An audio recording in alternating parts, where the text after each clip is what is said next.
పోటీ పరీక్షలు రాసే అభ్యర్థులకు స్వాగతం. ఈరోజు ఈనాడు దినపత్రికలో వచ్చిన సంపాదకీయ వ్యాసం మాదక మహమ్మారిపై ఉమ్మడి పోరు. ఇవాళ సమాజాన్ని పట్టి పీడిస్తున్న సమస్యలలో మాదక ద్రవ్యాల సమస్య కూడా ఒకటి. ధూమపానం మద్యపానం కంటే కూడా అత్యంత ప్రమాదకరమైనటువంటి పరిస్థితి మాదక ద్రవ్యాల వలన కలుగుతుంది. ఇది ఒక రుగ్మతను సమాజానికి కలిగిస్తూనే ఉంది. ప్రపంచ జనాభాలో 5.6% మంది ఇవాళ మాదక ద్రవ్యాలను వినియోగిస్తున్నారు అంటే సమస్య ఎంత తీవ్రంగా ఉందో మనం అర్థం చేసుకోవాలి. నల్లమందు, మార్ఫిన్, హెరాయిన్, చరస్, గంజాయి, మారిజువానా, కొకైన్, ఎల్ఎస్డి మొదలగు పేర్లతో ఈ మత్తు మందులు పిలువబడుతూ ఉన్నాయి. అయితే ఈ మత్తు మందులను అక్రమంగా రవాణా చేస్తూ, దొంగ రవాణా చేస్తూ కోట్లాది మంది ప్రజలకు మత్తు మందులు అమ్ముకుంటూ ఒక దళారీ వ్యవస్థ ఏర్పడింది. అట్లాంటి దళారీ వ్యవస్థ వలన సమాజానికి తీరని కళంకం జరుగుతూ ఉంది. దీనివలన విద్యార్థులు, యువకులు చదువులను మానేసి సర్వస్వాన్ని కోల్పోతూ ఉన్నటువంటి సందర్భాలను మనం గమనించవచ్చు.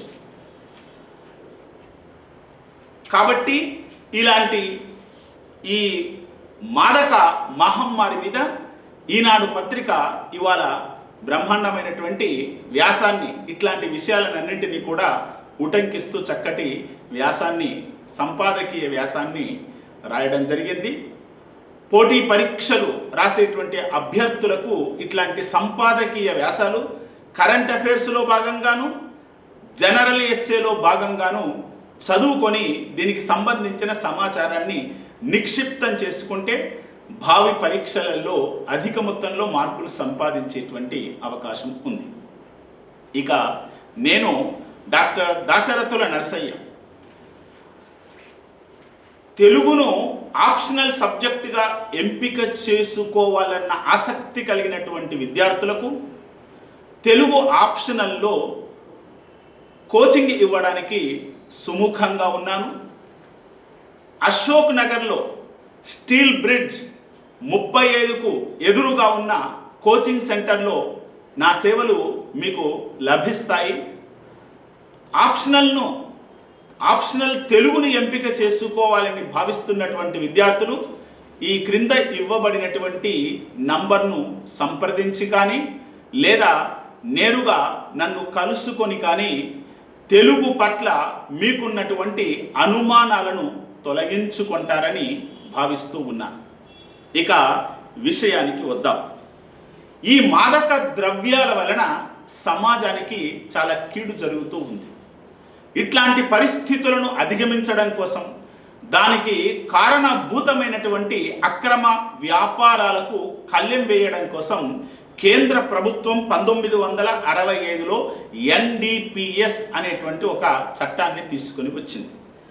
Narcotics, drugs and psychotropic substances act అంటారు. సో 1965లో తొలిసారి ఈ చట్టాన్ని తీసుకురావడం జరిగింది. ఆ తర్వాత కాలంలో ఆ చట్టంలో ఉండేటువంటి లొసుగులను దృష్టిలో పెట్టుకొని ఏమిటి అంటే చాలామంది తప్పించుకునే ప్రయత్నం చేస్తూ ఉన్నటువంటి క్రమంలో నిబంధనలను మరింత కఠినతరం చేస్తూ 1985లో, 1988లో, 2001లో, 2014లో, 2022లో ఎప్పటికప్పుడు మార్పులు చేసుకుంటూ వచ్చి ఈ అక్రమ రవాణా చేస్తున్నటువంటి ఈ దొంగ వ్యాపారులకు తీవ్రమైనటువంటి శిక్షలు పడేటట్లుగా చట్టాలను కేంద్ర ప్రభుత్వం ఎప్పటికప్పుడు సవరించుకుంటూ వస్తూ ఉంది. కాబట్టి ఈరోజు మత్తుమంది వ్యాపారం చేసేటువంటి వారు ఇట్లాంటి చట్టాల కింద తీవ్రంగా పరిగణింపబడుతూ ఉంటారు, తీవ్రంగా శిక్షింపబడుతూ ఉంటారు. అయితే చట్టాలు ఎన్నున్నప్పటికీ కూడా అక్రమ రవాణా చేస్తూ ఉన్నటువంటి వారు తమ కార్యకలాపాలను యథాతథంగా కొనసాగిస్తూ ఉన్నారు, చట్టాలకు దొరికిపోతూ ఉన్నారు, శిక్షలు అనుభవిస్తూ ఉన్నారు. అయితే ఈ యొక్క మాదక ద్రవ్యాల వలన సమాజానికి ఏ రకంగా కీడు జరుగుతుంది అనేటువంటి విషయాన్ని సంపాదకీయ వ్యాసం చక్కగా వివరించింది. దీనివలన ఎంతోమంది అమాయకులు బలి అవుతూ ఉన్నారు, సమాజం పైన వినాశనకరమైనటువంటి ప్రభావం చూపుతూ ఉంది అని చెప్పేసి 2021లోనే సుప్రీంకోర్టు తీవ్రమైనటువంటి ఆందోళన వ్యక్తం చేసింది. అలా ఆందోళన వ్యక్తం చేసిన తర్వాత చట్టాలకు మరిన్ని మెరుగులు దిద్దినటువంటి సందర్భాలు కూడా ఉన్నాయి. అయినప్పటికీ కూడా ఈ 4 ఏళ్ల కాలంలో మరీ భయానకమైనటువంటి పరిస్థితులు కనిపిస్తూ ఉన్నాయి. మొన్న తిరుపతిలో 4వ తరగతి చదువుతున్న పిల్లవాడి యొక్క బ్యాగులో గంజాయి పొట్లాలు కనిపించడం అనేటువంటిది అసలు యావత్ సమాజాన్ని ఆశ్చర్యపరిచినటువంటి సంఘటన. ఇక కుటుంబ సభ్యుల యొక్క గుండెలన్నీ జారిపోయేటువంటి సందర్భం. మొన్న వరంగల్లో ఓ కుర్రాడు బీటెక్ పరీక్షలు పాస్ అయిపోయి ఉన్నతమైనటువంటి ఉద్యోగాల కోసం ప్రయత్నం చేయాలని చెప్పేసి హైదరాబాదుకు వచ్చి గంజాయికి బానిసగా మారిపోయి కన్న వాళ్లకు కన్నీళ్లు మిగిల్చాడు. ఇట్లాంటి దుర్భరమైనటువంటి పరిస్థితులు మన సమాజంలో అడపాదడపా జరుగుతూ ఉన్నాయి. అందుకే వీటి పట్ల జాగరూకత వహించాలి. అట్లాగే ఎంటెక్ చదివేటువంటి ఒక ఉద్యోగి ఐటీ కంపెనీలో ఉద్యోగం చేసుకుంటూ ఆ యువకుడు డ్రగ్స్కి అలవాటు పడినాడు. ఇట్లా డ్రగ్స్కు అలవాటు పడినటువంటి క్రమంలో పోలీసులకు దొరికిపోయాడు. ఇట్లా అభంశుభం తెలియనటువంటి బడి పిల్లల నుంచి మొదలుకొని ఉన్నతమైనటువంటి విద్యావంతులుగా వృత్తి ఉద్యోగాలలో పనిచేస్తున్నటువంటి వ్యక్తులు కూడా ఇవాళ ఈ మత్తు మందులకు బానిసలుగా మారిపోతూ ఉన్నారు. అంటే పరిస్థితి ఎంత భయానకంగా ఉందో మనం అర్థం చేసుకోవాలి. ఎక్కడ పడితే అక్కడ మత్తు మందులు లభిస్తూ ఉన్నాయి. అట్లా దొరకడం వలన నవతరం అనేటువంటిది వినాశనమైనటువంటి స్థితిలోకి వెళ్ళిపోతూ ఉంది. అసలు కుటుంబానికి వెన్నుదన్నుగా నిలవాల్సినటువంటి వారు, దేశానికి వెన్నుదన్నుగా నిలవాల్సినటువంటి వారు ఆత్మహత్యల వైపుకు వెళ్ళడం, దొంగతనాల వైపుకు వాళ్ళ ఆలోచనలు పురికొల్పడము అనేటువంటిది ఇవాళ సమాజంలో నెలకొన్నటువంటి పరిస్థితి. ఇట్లాంటి మాదక ద్రవ్యాల వలన అనేకమైనటువంటి అసాంఘికమైనటువంటి కార్యకలాపాలు కూడా కొనసాగుతూ ఉన్నాయి. సామాజిక విధ్వంసాన్ని, మాదక ద్రవ్యాల వ్యాప్తిని కట్టడి చేయాల్సినటువంటి పరిస్థితి ఉంది. ప్రజారోగ్యాన్ని తప్పనిసరి పరిస్థితులలో కాపాడాల్సినటువంటి పరిస్థితి ప్రభుత్వాలకు ఉంది. లేకపోతే శాంతి భద్రతలకు కూడా ఈ పరిస్థితులు విఘాతాన్ని కలిగిస్తూ ఉంటాయి. ఏమిటి అంటే ఇవాళ కేవలం రాజధాని నగరంలోనే కాదు, ద్వితీయ శ్రేణి పట్టణాల వరకు ఈ మత్తు మందులు వ్యాపించాయి. మారుమూలల్లో ఉన్నటువంటి కుగ్రామాల వరకు కూడా ఈ మత్తు మందులు వ్యాపించాయి. కాబట్టి ఈ మత్తు మందుల యొక్క ఈ వ్యాపార లావాదేవీలను కట్టడి చేసుకుంటూ ప్రత్యేకించి యువకులు ఈ మత్తు మందు తీసుకోవడంలో మరి జాగ్రత్తలు తీసుకునేటువంటి క్రమాన్ని నిరోధించాల్సినటువంటి అవసరం ఉంది. అయితే ఇంకా కొన్ని ఆశ్చర్యకరమైనటువంటి సంఘటనలు మనం చూడొచ్చు. కేరళలో 100% అక్షరాస్యత సాధించినటువంటి రాష్ట్రంగా రికార్డుకి ఎక్కింది కేరళ రాష్ట్రం. అయితే అక్షరాస్యత శాతంలో ముందంజలో ఉన్నటువంటి ఆ కేరళ రాష్ట్రం సామాజిక ప్రగతిలో కూడా ముందంజలో ఉంది. కానీ అక్కడ డ్రగ్స్ మూఠాలు స్వైర విహారం చేస్తూ ఉన్నాయి అనేటువంటి విషయం మిక్కిలి ఆందోళన కలిగించేటువంటి సందర్భం. 2022వ సంవత్సరంలో ఆ రాష్ట్రంలో ప్రతి జిల్లాలో 500కు పైగా డ్రగ్స్ కేసులు నమోదయ్యాయి. అంటే ఆ తీవ్రత, అంటే ఈ మాదక ద్రవ్యాల తీవ్రత రాష్ట్రంలో ఎంత తీవ్రంగా ఉంది, ఎంత భయాందోళనలకు గురి చేస్తూ ఉందో అర్థం చేసుకోవాలి.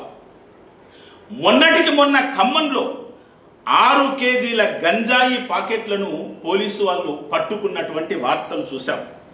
విజయవాడ తెనాలి రైల్వే స్టేషన్లలో మత్తు చాకిలెట్లు లభించాయి.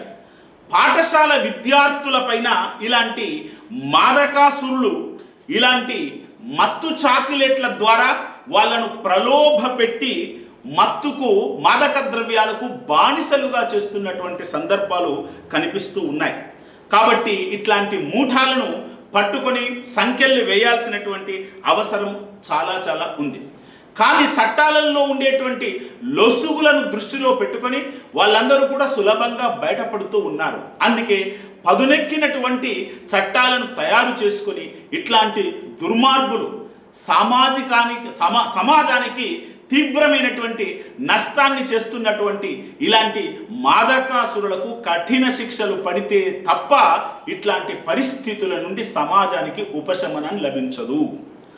అంతేకాకుండా ఈ మత్తు పదార్థాలకు బానిసైనటువంటి వారు దాదాపుగా దేశంలో ఆత్మహత్యలు చేసుకునేటువంటి వారి సంఖ్యలో ఈ మత్తు పదార్థాలకు గురి అయి ఆత్మహత్యలు చేసుకునేటువంటి వారి సంఖ్య ఎలా ఉంది అంటే మొత్తం ఆత్మహత్యలలో 14% ఆత్మహత్యలు కేవలం ఈ మత్తు మందు బానిసలకు మాదక ద్రవ్యాలకు బానిసలుగా మారినటువంటి వారు అట్లాంటి కార్యక్రమాలకు పాల్పడుతూ ఉన్నారు. దేశంలో 15 నుంచి 44 ఏళ్ల మధ్యకాలంలో ఉండేటువంటి సాధారణ వ్యక్తులతో పోల్చి చూసినప్పుడు గుండెపోటు ఎక్కువగా ఈ ఏజ్ గ్రూప్లో డ్రగ్స్ తీసుకునేటువంటి వారికి అధికంగా వస్తుంది.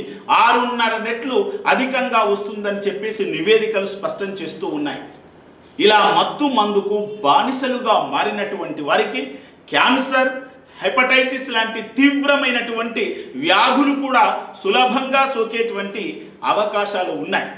ఆ తర్వాత మానసికమైనటువంటి ఆరోగ్యం కూడా పూర్తిగా దెబ్బతినేటువంటి అవకాశం ఉంది. అందుకే ఇట్లాంటి పరిస్థితులను అధిగమించడం కోసం ప్రత్యేకించి యువత ఎక్కడైతే ఉంటుందో ప్రత్యేకించి విద్యా పాఠశాలల్లో కానీ యూనివర్సిటీలలో కానీ ప్రత్యేకమైనటువంటి దృష్టిని సారించి డ్రగ్స్ వాడకాన్ని గుర్తించి దానిని అరికట్టేందుకు యూనివర్సిటీలన్నీ కూడా ముందుకు రావాల్సినటువంటి అవసరం ఉంది. తెలంగాణ రాష్ట్రంలో ఉస్మానియా యూనివర్సిటీలోను ఆ తర్వాత జేఎన్టీయులోను ప్రత్యేకమైనటువంటి నిఘా బృందాలను ఏర్పాటు చేసి డ్రగ్స్ వాడకాన్ని కట్టడి చేసేటువంటి ప్రయత్నాలు చేయడం హర్షించదగినటువంటి పరిణామం.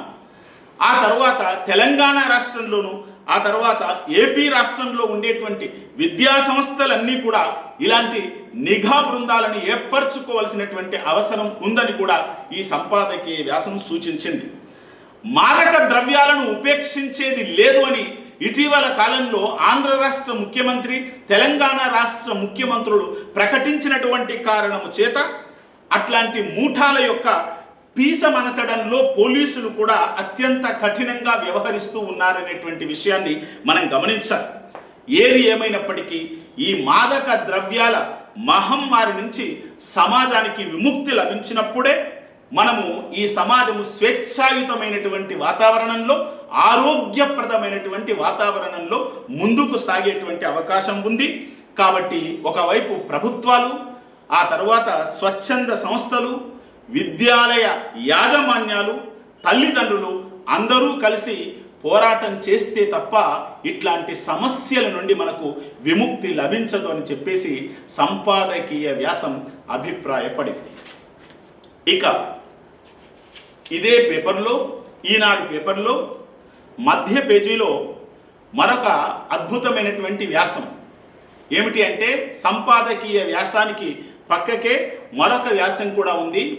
వ్యాస రచనలో అంటే ఎస్సే రైటింగ్ అంటే జనరల్ ఎస్సేలో భాగంగా ఇట్లాంటి వ్యాసాలు మనకు తప్పనిసరిగా ఏమిటి అంటే చదవాల్సినటువంటి అవసరం ఉంది. ఇది అమ్మాయిలు ఏమిటి అంటే అధిగమించారు అనేటువంటి ఒక క్యాప్షన్తో అద్భుతమైనటువంటి వ్యాసం వచ్చింది. ఒక రకంగా ఇది మహిళా సాధికారతలో భాగంగా దీన్ని మనం చదువుకోవాల్సినటువంటి అవసరం ఉంది.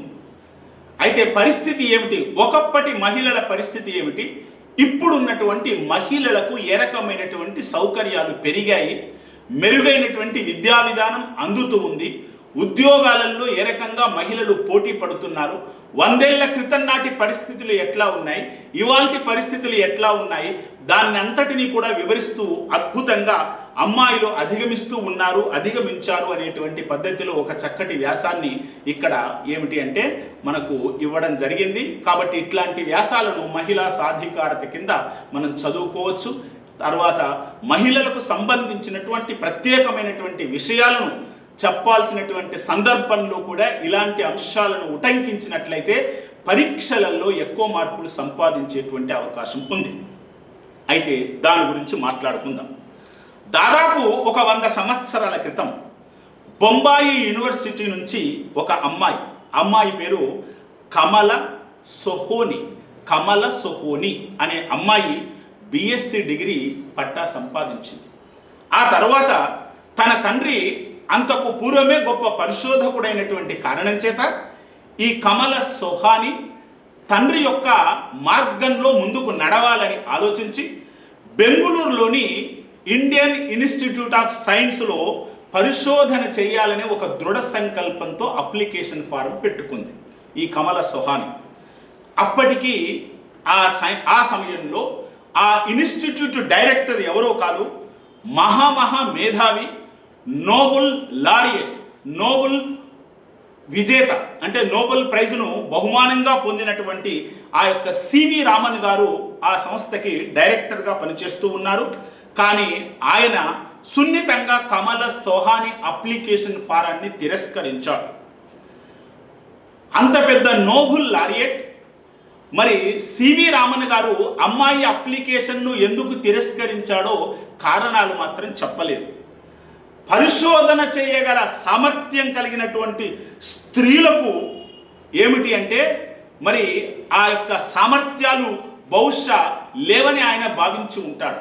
కానీ అమ్మాయి నిలదీసింది, నా శక్తి సామర్థ్యాలు పరీక్షించకుండానే ఎట్లా నా అప్లికేషన్ను తిరస్కరిస్తావు అని చెప్పేసి సివి రామన్ను ప్రశ్నించడం జరిగింది.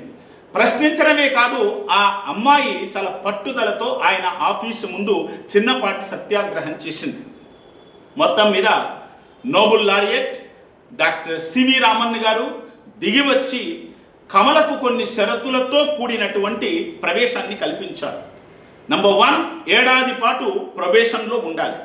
2, పురుష విద్యార్థుల యొక్క ఏకాగ్రతకు భంగం కలిగించకుండా వ్యవహరించుకోవాలి, మసలుకోవాలి. 3, ఆమె పరిశోధన పత్రాలు సంతృప్తికరంగా ఉన్నప్పుడు మాత్రమే తగిన గుర్తింపునిస్తాము అని ఈ 3 రకాల కండిషన్స్తో ఆ అమ్మాయికి కమల సోహానికి ఏమిటి అంటే ప్రవేశం కల్పించడం జరిగింది. ఆ అమ్మాయి అంగీకరించింది. 3 ఏళ్ళు తిరిగేసరికి ఎంఎస్సి డిస్టింక్షన్ పట్టాను సంపాదించింది. ఆమె పట్టుదలను, అంకిత భావాన్ని చూసి సివి రామన్ గారు, నోబెల్ లారియట్ గారు తన యొక్క మనస్సును మార్చుకున్నాడు. అప్పటి నుండి IISCలో ఇండియన్ ఇన్స్టిట్యూట్ ఆఫ్ సైన్స్లో మహిళలను స్వాగతించడం జరిగింది. ఇది ఒక అద్భుతమైనటువంటి సంఘటన. అంటే ఒక ప్రతిష్టాత్మకమైనటువంటి యూనివర్సిటీలో పరిశోధన చేయాలనేటువంటి సంకల్పం కలిగిన ఒక అమ్మాయి మొదట్లో తిరస్కరించబడినప్పటికీ చిట్ట చివరికి ఆ డైరెక్టరే దిగి వచ్చి అమ్మాయికి ప్రవేశం కల్పించాల్సినటువంటి పరిస్థితి ఎంత అద్భుతంగా ఉందో మనం అర్థం చేసుకోవాలి. ఆ తర్వాత ఆమె పట్టుదలను, ఆమె అంకిత భావాన్ని చూసి పలుమార్లు ఏమిటి అంటే మనకు ప్రశంసలు అందుకున్నటువంటి సందర్భం కూడా కనిపిస్తుంది. మొత్తం మీద ఈ కమల సోహోని మొట్టమొదటిసారిగా IISc నుండి PhD పట్టా సాధించింది. అట్లా IISc నుండి PhD పట్టా సాధించిన తొలి మహిళగా రికార్డుల్లోకి ఎక్కింది. ఇట్లా మొట్టమొదటి ప్రస్థానం ఆ రకంగా అమ్మాయిలలో కమల యొక్క ప్రస్థానం ఆ రకంగా ప్రారంభించబడింది. ఆ తర్వాత 3 దశాబ్దాలకు ఇష్టంగా ఇంజనీరింగ్లో చేరింది. ఎవరు? సుధా నారాయణమూర్తి. ఆమె కూడా షరతులతో కూడినటువంటి ఏమిటి అంటే ప్రవేశాన్ని ఆమెకు ఇవ్వడం జరిగింది. తరగతి గదిలో ఒంటరిగానే కూర్చొని 4 ఏళ్ళు అనేక రకమైన అవమానాలను కూడా భరించింది. ఆ 4 ఏళ్ల డిగ్రీ పూర్తి చేసిన తరువాత ఆమె వివక్షను ప్రశ్నించి టెల్కో కంపెనీలో తొలి మహిళా ఇంజనీరుగా ఏమిటి అంటే నియమింపబడింది. ఇట్లా ఏమిటి అంటే మహిళలు తమ హక్కులను పరిరక్షించుకునే క్రమంలో ఏమిటి అంటే పోరాటాలు చేసినటువంటి సందర్భాలు ప్రారంభ దినాలలో కూడా ఉన్నాయి. ఆ తరువాత క్రమంలో ఎందరో కమలలు, ఎందరో సుధలు తొలి విద్యార్థులుగా ఉన్నత విద్యా సంస్థలలో ప్రవేశాలను పొంది పోరాటాలు చేసి తరగతి గదులలో ఆత్మన్యూనత భావానికి గురి అయినప్పటికీ కూడా మొత్తం మీద ఆ పరిస్థితులను అధిగమించి డిగ్రీలు సంపాదించినటువంటి సందర్భాలు చరిత్రలో చాలా కనిపిస్తాయి.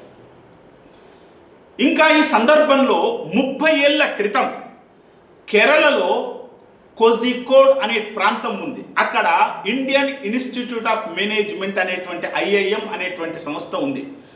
అక్కడ తొలి బ్యాచ్లో 42 మంది విద్యార్థులు ప్రవేశం పొందితే ఒకే ఒక విద్యార్థి, మహిళా విద్యార్థిని ఆ యొక్క IIM డిగ్రీలో చేరింది.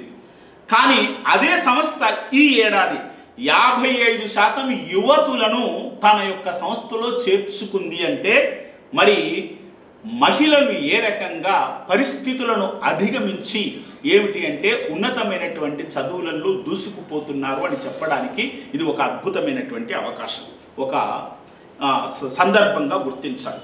అట్లాగే రోజులు మారుతూ ఉన్న కొద్దీ విద్యార్థుల కన్నా విద్యార్థినుల సంఖ్యనే ఇవాళ ఉన్నత విద్యా సంస్థలలో అధికమవుతూ ఉంది. అది హర్షించదగినటువంటి పరిణామం. అంతేకాదు మనం పేపర్లలో చూస్తూ ఉంటాం, 10th ఇంటర్లలో అమ్మాయిలదే హవా. అంటే లక్షలాది మంది బాలురతో పాటుగా బాలికలు కూడా చదువులలో రాణించడమే కాకుండా ఉన్నతమైనటువంటి ర్యాంకులు సాధించడంలో కూడా కృతకృత్యులవుతూ ఉన్నారు అనేటువంటి సందర్భాన్ని మనం గమనించాలి. ఆ తర్వాత 2021-2022లో all India service on higher education వారు ఒక నివేదికను ప్రచురించారు. ఆ నివేదికలో మొట్టమొదటిసారిగా ఏం చెప్పారు అంటే ఆ విద్యా సంవత్సరంలో 2.07 కోట్ల మంది విద్యార్థులు ఉన్నత విద్యా సంస్థలలో ప్రవేశాలు పొందారు అని చెప్పారు. అది చాలా అద్భుతమైనటువంటి రికార్డుగా ఆ సంస్థ నివేదిక పేర్కొన్నది. అంటే ఉన్నత విద్యారంగంలో చేరినటువంటి మొత్తం విద్యార్థులలో విద్యార్థినుల శాతం 48%గా విద్యార్థినులు ఉన్నారు అని చెప్పేసి ఆ నివేదిక స్పష్టం చేసింది. అంటే క్రమక్రమంగా ఉన్నత విద్యారంగంలో కూడా విద్యార్థినులు దూసుకుపోతున్నటువంటి వైనాన్ని ఈ నివేదిక స్పష్టం చేస్తూ ఉంది. ఆ తర్వాత 10 ఏళ్ల క్రితంతో పోలిస్తే ఇవాళ డిగ్రీలో 10 ఏళ్ల క్రితం కంటే ఇప్పుడు డిగ్రీలో 46% అధికంగా మహిళలు చేరుతూ ఉన్నారు. పోస్ట్ గ్రాడ్యుయేట్ డిగ్రీలలో 55% మహిళలు అధిక సంఖ్యలో నమోదవుతూ ఉన్నారు. ఇట్లా రోజు రోజుకి మహిళలు ఉన్నత విద్యారంగంలో ప్రవేశిస్తూ ఉన్నారు. ఇంజనీరింగ్ డిగ్రీల కంటే కూడా 2014-15 సంవత్సరంలో అబ్బాయిల కంటే కూడా అమ్మాయిలదే చేరికలు ఎక్కువగా కనిపించినటువంటి సందర్భాలు ఉన్నాయి. ఆ తరువాత ఇటీవల ఉన్నత ఉద్యాన విశ్వవిద్యాలయంలో స్నాతకోత్సవంలో 13 బంగారు పతకాలు ఉంటే 12 బంగారు పతకాలు అమ్మాయిలు కైవసం చేసుకున్నటువంటి సందర్భాన్ని ఈ వ్యాసంలో ఉటంకించడం జరిగింది. మొత్తం మీద ఏమిటి అంటే అమ్మాయిల హవా క్రమక్రమంగా ఉన్నత విద్యారంగం మీద ఎక్కువగా వ్యాపిస్తూ ఉంది అనేటువంటి విషయాన్ని మనం చూసుకోవాలి. అమ్మాయిలు ఇంజనీరింగ్ డిగ్రీతో పాటు మెడికల్, న్యాచురల్ సైన్సెస్ వైపు ఎక్కువగా మొగ్గు చూపుతున్నటువంటి విషయాన్ని కూడా ఈ వ్యాసం ఉటంకించింది. అయితే మళ్ళీ కోజికోడ్ విషయానికి వద్దాం. కోజికోడ్ IIMలో ఒక పుష్కర కాలంలో అక్కడ ఉన్నటువంటి యాజమాన్య వ్యవస్థ ప్రత్యేకమైనటువంటి చర్యలు తీసుకున్నటువంటి కారణం చేత విమెన్ ఇన్ లీడర్షిప్ అనేటువంటి పేరుతో రకరకాల ప్రోగ్రామ్స్ కండక్ట్ చేసినటువంటి కారణం చేత క్రమక్రమంగా ఆ ఉన్నత విద్యా సంస్థలో ఎన్రోల్మెంట్ అధికంగా మహిళా ఎన్రోల్మెంట్ అధికమైంది అనేటువంటి విషయాన్ని విశ్వవిద్యాలయం ఆ ఉన్నత విద్యా సంస్థ ప్రకటించడాన్ని ఒక కొస మెరుపుగా భావించాల్సినటువంటి అవసరం ఉంది. అంటే మా యొక్క అంతిమ ధ్యేయం మహిళలను భవిష్యత్తు నాయకత్వాన్ని చేపట్టేటట్లుగా చేయడమే మా అంతిమ లక్ష్యంగా IIM కోజికోడ్ అనేటువంటి ఉన్నత విద్యా సంస్థ ప్రకటించడం అనేటువంటిది హర్షించదగినటువంటి పరిణామం. ఇంకా ఇట్లా యూనివర్సిటీలలో అడ్మిషన్ల వ్యవహారాన్ని చూస్తూ పోతే సంబల్పూర్ ఐఐఎంలో ఏకంగా 76% మంది విద్యార్థినులు చేరారు. విశాఖపట్నం ఐఐఎంలో 51% మంది అమ్మాయిలు చేరారు. ఐఐఎం అహ్మదాబాద్, బెంగుళూరులలో 50%కి కొంచెం తక్కువగా ఉన్నప్పటికీ చాలా ఉన్నత విద్యా సంస్థలలో 50%ని అమ్మాయిలు అధిగమించారు. ఇక ప్రపంచవ్యాప్తంగా ఉన్నటువంటి ట్రెండ్ను మనం పరిశీలించి చూసినట్లయితే అంతర్జాతీయంగా ఉన్నత విద్యా సంస్థలలో మహిళలు చాలా పెద్ద ఎత్తున ఏమిటి అంటే ప్రవేశాలను పొందుతూ ఉన్నారు. 2023లో టూలేన్ యూనివర్సిటీలో 64% మహిళలు ఉన్నారని చెప్పేసి న్యూయార్క్ టైమ్ ప్రకటించింది. యూనివర్సిటీ ఆఫ్ అరిజోనా ఫీనిక్స్లో 68% మంది విద్యార్థినులే ఆ కళాశాలలో చదువుతూ ఉన్నారు, ఆ యూనివర్సిటీలో చదువుతూ ఉన్నారు. ఇట్లా ప్రపంచవ్యాప్తంగా ఏ యూనివర్సిటీని తీసుకున్నా అమ్మాయిలదే హవా కనిపిస్తూ ఉంది. ఆక్స్ఫోర్డ్లో 51%, హార్వర్డ్, కాలిఫోర్నియా, ఆ తర్వాత కార్నెల్ యూనివర్సిటీలలో 52%, ఏల్ యూనివర్సిటీలో 53%, పెన్సిల్వేనియా, ఆ తర్వాత జాన్ హోప్కిన్స్ యూనివర్సిటీలో 55%. ఇట్లా సగం కంటే ఎక్కువగా మహిళలే ఆయా యూనివర్సిటీలలో ప్రవేశాన్ని పొందడమే కాకుండా ఉన్నత విద్యలను అభ్యసించుకుంటూ ఉన్నత ఉద్యోగాలను చేస్తూ ఉన్నారు. ఆ తర్వాత ఇలాంటి విద్యార్థులు పరిశోధన రంగంలో కూడా ముందుకు దూసుకుపోతూ ఉన్నారు. కాబట్టి ఈ రకంగా ఒకప్పుడు విద్యా సంస్థలో చేరడమే అత్యంత క్లిష్టతరంగా ఉన్నటువంటి రోజుల నుండి ఇవాళ ప్రపంచవ్యాప్తంగా 50% కంటే ఎక్కువగా సీట్లను కైవసం చేసుకోవడంలో మహిళలు దూసుకుపోతూ ఉన్నారు అనేటువంటి విషయం చాలా గొప్ప విషయంగా భావించాలి, హర్షించదగిన పరిణామంగా భావించాలి. ఎందుకంటే మహిళలు విద్యావంతులు అయినట్లయితే సామాజికమైనటువంటి రుగ్మతలు కూడా చాలా వరకు తగ్గించబడతాయి అనే నగ్న సత్యాన్ని అందరూ గుర్తించాల్సినటువంటి అవసరం ఉంది.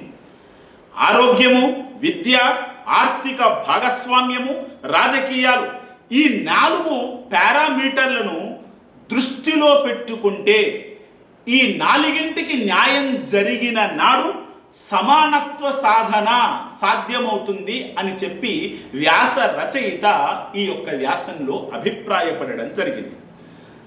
ఆరోగ్య రంగంలోనూ విద్యారంగంలోనూ ఎప్పటికప్పుడు మెరుగైనటువంటి ఫలితాలు సాధిస్తూ ఉన్నాము. కానీ ఆర్థిక రంగంలో ఇప్పటికీ పురుషాధిక్య ప్రపంచం కొనసాగుతూ ఉందని, చదువుకున్న వాళ్ళంతా ఉద్యోగ వ్యాపారాల్లోకి ప్రవేశిస్తే తప్ప మహిళలు ఈ పరిస్థితిని అధిగమించలేరని కూడా వ్యాసకర్త అభిప్రాయాన్ని వ్యక్తం చేశారు. అయితే చాలామంది మహిళలు ఉన్నత ఉద్యోగాలలో స్థిరపడినప్పటికీ కూడా కుటుంబ పరిస్థితుల రీత్యా పెళ్లి, కుటుంబాలు ఇట్లాంటి అనేకమైనటువంటి కారణాల చేత ఉద్యోగాలు మధ్యలో వదిలిపెట్టడం కూడా జరుగుతూ ఉంది. అట్లాంటి పరిస్థితులను రానివ్వకూడదు అని చెప్పడం ఇది ఒక కొసమెరుపుగా భావించాల్సినటువంటి సందర్భం. ఇప్పటికీ సమాజంలో భర్త కెరీర్కి ఇచ్చినంత ప్రాధాన్యత భార్య యొక్క ఔన్నత్యానికి ఇవ్వకపోవడం సరి అయినటువంటి పద్ధతి కాదు. పిల్లలను పెంచేటువంటి బాధ్యత కేవలం తల్లికి మాత్రమే అంటగట్టేటువంటి సామాజిక మనస్తత్వాన్ని కూడా ఈ వ్యాసంలో వ్యాసకర్త దుయ్యబట్టడం జరిగింది. మొత్తం మీద అన్ని రంగాలలో మహిళలు పనిచేసేందుకు వీలుగా ఒక సపోర్ట్ సిస్టమ్ను ఏర్పాటు చేసి ప్రభుత్వాలు వాటికి అండదండలుగా ఉన్నట్లయితే సమానత్వం అనేటువంటి భావన, సమానత్వం అనేటువంటి స్వప్నాన్ని మనము తప్పనిసరిగా చేరుకోవచ్చు అనేటువంటి విషయాన్ని వ్యాసకర్త ఈ వ్యాసంలో ఉటంకించడం జరిగింది. ఇట్లా మహిళలు ఆ తర్వాత అమ్మాయిలు అధిగమించాలి అని చెప్పి ఒక అద్భుతమైనటువంటి వ్యాసాన్ని ఈరోజు పత్రికలో మనం చూసాము. కాబట్టి ఇట్లాంటి వ్యాసాలను మీరు చదువుకుంటే మనం చెప్పుకున్నటువంటి సమాచారం కూడా వ్యాస రచనలో మీకు బాగా ఉపయోగపడుతుందని భావిస్తూ మరి ఈనాటి ఏమిటి అంటే ఈ యొక్క విశ్లేషణను ముగిస్తూ